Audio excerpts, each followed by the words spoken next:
స్తోత్రం. ప్రభుత్వ మీ అందరికి వందనాలు. సంబంధించిన అయ్యగారికి ప్రత్యేకంగా ఇంటి వారికి ప్రత్యేక వందనాలు. అయ్యగారు చక్కటి వాక్యాలు మనం జ్ఞాపకం చేశాను. పుట్టినరోజు సందర్భంగా పాప విషయంలో నేను గ్రీటింగ్స్ తెలియజేయడానికి చాలా సంతోషపడతాను. అయ్యగారు జ్ఞాపకం చేసినట్టుగా ఎపిసోడ్ రాసినటువంటి పత్రిక 6వ అధ్యాయం 1వ వచనంలో చక్కటి మాట ఉంది. ఇక్కడ ఏమన్నంటే, పిల్లలారా ప్రభువునకు వలె మీ తల్లిదండ్రులకు విధేయులై ఉండుడి అనే వాక్యం ఉన్నది. ఇది సండే స్కూల్ టీచింగ్ వాక్యం. అయ్యగారు చేస్తారు చర్చిలో, పిల్లలకు కూడా చెప్తాము. ఏమని? పిల్లలారా ప్రభువునకు వలె మీ తల్లిదండ్రులకు లోబడి ఉండండి. ఇప్పుడు పిల్లలు ఏం చేయాలి? తల్లిదండ్రులకు లోబడి ఉండాలి. లోబడి ఉంటే ఏంటి లాభం? చాలా సార్లు తల్లిదండ్రులు పిల్లల మాట ఇంటి ఏంటి లాభం అని అంటే, ఇక్కడ కింద వచనంలో ఉన్నది, మేలు కలుగునట్లు నీ తండ్రిని తల్లిని సన్మానింపుము, అప్పుడు నువ్వు భూమి మీద దీర్ఘాయుష్మంతుడు అవును. దేవుని స్తోత్రం. హల్లెలూయా. మనము భూమి మీద ఎక్కువ రోజులు బ్రతకాలంటే మనం అన్న తల్లిదండ్రులు ఏం చేయాలంటే మనం సన్మానించాలి. సన్మానించాలంటే డైలీ ఒక సెలవు కనుకొచ్చి సన్మానిస్తే సరిపోద్దా? షాప్ పోయి లేకపోతే పువ్వు ఇచ్చి మా బాబును సన్మానించినాం, పూలు వేసినాం, సెలవు కప్పినాం అంటే అయిపోద్దా? సో క్రియల్లో ఏం చేయాలి? తల్లిదండ్రుల శ్రమను గుర్తించాలి పిల్లలు. తర్వాత పిల్లలకు కూడా మనం ఏం చేయాలంటే తల్లిదండ్రుల యొక్క కష్టం ఏందో చూపించాలి.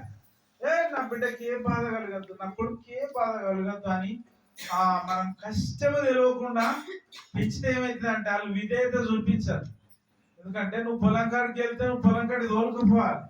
నువ్వు బీడీలు చేస్తే ఆ బీడీలు ఎంతసేపు చూపితే మరి నడుము ఎంత నొస్తుంది, కళ్ళు ఎంత నొస్తాయి, కాళ్ళు ఎంత నొస్తుందో బిడ్డల దగ్గర కూర్చో అని చెప్పాలి. అంటే ఇప్పుడు వాళ్ళు మనల్ని తల్లిదండ్రులు ప్రేమించాలంటే వాళ్ళ శ్రమ ఏందో పిల్లలకు తెలియాలి. ఒకవేళ తెలుస్తలేదు అని అంటే వాడు విధేయత చూపించినట్టు కదా. నువ్వు ఏ పనైనా చెయ్యి, నీ దగ్గర వాళ్ళు ఉండాలి. తర్వాత మంచి చెప్పాలి, వాళ్ళకు చెడు కూడా చెప్పాలి. అందుకొరకే తల్లిదండ్రులకు మంచి చెడు చెప్పినప్పుడు, అరే ఈ విషయం మా పాప చెప్పింది, ఈ విషయం మా మమ్మీ నాకు చెప్పింది అని వాళ్ళకు గుర్తు వస్తా ఉంటుంది. అందుకొరకే భూమి మీద ఎక్కువ రోజులు బతకాలని అంటే ఏం చేయాలి? తల్లిదండ్రులకు విధేయత చూపించాలి. అరే నువ్వు చెప్తే నేను వింటానా? నాకు కూడా మిసాలు వచ్చినాయి. నేను కూడా పీచ్ చేసినమ్మా, డిగ్రీ చదివినా నేను, నువ్వు నీ ముచ్చట నేను ఎంతసేపు ఇంటా? చిన్నప్పుడు ఎత్తుకున్న వాళ్ళు ఆరించిన పువ్వు పెట్టిన అయిపోయింది కథ, అని కథ క్లోజ్. బస్ నాకు కాళ్ళ రెక్కలు గట్టిగా నేను అన్ని చూసుకుంటానంటే బస్ ఎక్కేటప్పుడు ఏం చెప్తుంది? అవ్వా బిడ్డ పైలమా ఇంట్లో చెప్తుంది, బ్యాగ్ చదివేటప్పుడు చెప్తుంది, పట్టణంలో చదివితే ఏమని చెప్తుంది, ఇంట్లో బ్యాగ్ చదివేటప్పుడు చెప్తుంది, కడప దాటినాక చెప్తుంది, తర్వాత ఇంకేడో చెప్తుంది, బస్ ఎక్కేటప్పుడు చెప్తా ఉంటుంది. మా బ్యాగ్ చదివేటప్పుడు చెప్పింది, పువ్వు పెట్టేటప్పుడు చెప్పింది, కడప దగ్గర చెప్పింది, బస్ ఎక్కడ చెప్పింది. పిచ్చిది ఏమనుకుంటారు? పిచ్చిది. అరే చెప్పింది చెప్తే నాకేం చెవులేవా అని అన్నట్టుగా ఇప్పుడు ప్రస్తుత పరిస్థితి ఉన్నది. కనుక వి షుడ్ లవ్ గాడ్. దేవుని ప్రేమించాలి. అయ్యగారు చెప్పినట్టు మన తల్లిదండ్రులను విధేయత చూపిస్తే వారు గొప్పవారు అవుతారు. అయ్యగారు చెప్పినట్టు ఏమవుతారో వాళ్ళ కొరకు ప్రార్థన చేయాలి. మన బాధ్యత ఏందో కూడా చెప్పాలి. ఇప్పుడు మనం కొన్నిసార్లు చెప్పినా కానీ ఇంటనే మాకు చెప్పింది మాకు చెప్పినా కానీ ఇంటలేరు అంటే ఏం చేయాలి? మనం ప్రార్థన చేస్తే గుండాసు ఉంటుంది, కరుగుతుంది.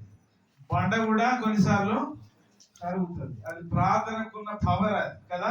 ఇప్పుడు పిల్లలు ప్రయోజకులు అయితలేరు అని అంటే మన ప్రార్థన లోపం. అయ్యగారు చెప్పినట్టు వాళ్ళు తల్లిదండ్రులకు విధేయత చూపిస్తలేరంటే వాక్యము లోపం. అందుకొరకే చెప్పడంలో లోపం లేదు కదా, వినడంలో లోపము ఉన్నది. చదువుకున్న వాళ్ళు అందరూ ప్రయోజకులు అయితే లేరు. ఎందుకు అయితే లేరు? ఒకడు రోడ్డు మీద తిరుగుతుండో, ఒకడు నౌకరు చేస్తుండో, ఒకడు యాక్టివ్ అవుతాడు. అందరు మంచిగా కావాలి, మంచిగా దేవునికి లోపడాలంటే ప్రార్థనే దానికి మందు అని లేఖనాలను బట్టి జ్ఞాపకము చేస్తాను. అందుకొరకే ఇప్పుడున్న ట్రైన్లో ఏం చేస్తా ఉన్నారు? పోలితేనే ఆడు తింటాడు, పోలితేనే తింటాడు, లేకపోతే తినాడు. తినడానికి రోజు పోలిస్తే బయటికి వచ్చినా పోయి పండుదాకా పోయి చూసి కలకరం అవుతున్నాయి. ఈ దాకా చూస్తున్నందుకు పైసలు సాగుతాయి. వాడు సార్ కావాలంటే ఇట్లా అవుతాడు. ఇంకా ఆడే టైంలో ఆడిపియాలి, చదివే టైంలో చదివిపియాలి. ఫోన్ చూస్తే కనకరాది అని చెప్పాలి బాధ్యత కదా. అది విధేయత చూపించినట్టేనా? కనుక వాక్యం మన కడుపులో ఉంటే పిల్లల కడుపులో ఉందంటే, వాక్యం మన కడుపులో లేదు ఆడు ఇంటి లేదంటే మనం చెప్తలేమని అర్థం. వారి కొరకు సక్రమంగా ప్రార్థన చేస్తలేమని అనుకోరకు.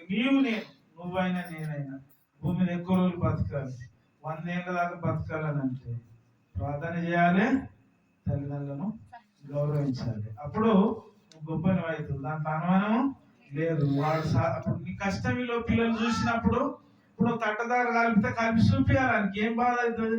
నా కొడుకు మట్టి అంటారు, సిమెంట్ అంటారు, పైలం అని అంటే వాడేకి బురద దిగుతాను నాకు ఈ ముచ్చట్లు చెప్పద్దు, నువ్వు అప్పుడే చెప్పలేదు ఇప్పుడు చెప్తాను అంటాడు కదా.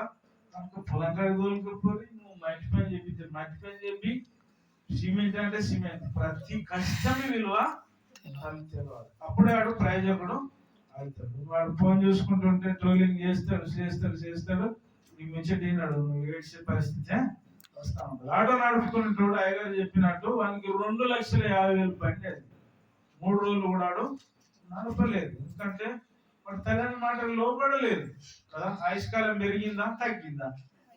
కనుక మన పిల్లల భవిష్యత్తు మన చేతుల్లో ఉన్నది. ప్రార్థన ఆయుధం. ఎంత మంచి తిండి పెట్టు ఆయుష్కాలము పెరగది. నువ్వు ఎంత మంచి బట్టలు వేసి సాధున్నా ఆయనకి ఆయుష్కాలము పెరగదు. నువ్వు తల్లిదండ్రులు లోబడితే తప్ప, ప్రార్థన పరులు అయితే తప్ప, అది చదువు రావాలన్నా గుణవంతుడు కావాలన్నా అది వాక్యమే ఆధారము తప్ప మన నోటి మాటలతో ఏ ప్రయోజనం ఏమీ లేదు. అటువంటి దీవెన గుజరాత్ మీద ఉండాలని కోరుకుందాం, ప్రార్థన చేద్దాం. దేవుడి మాటలు దీవించుగాక. ఆమేన్.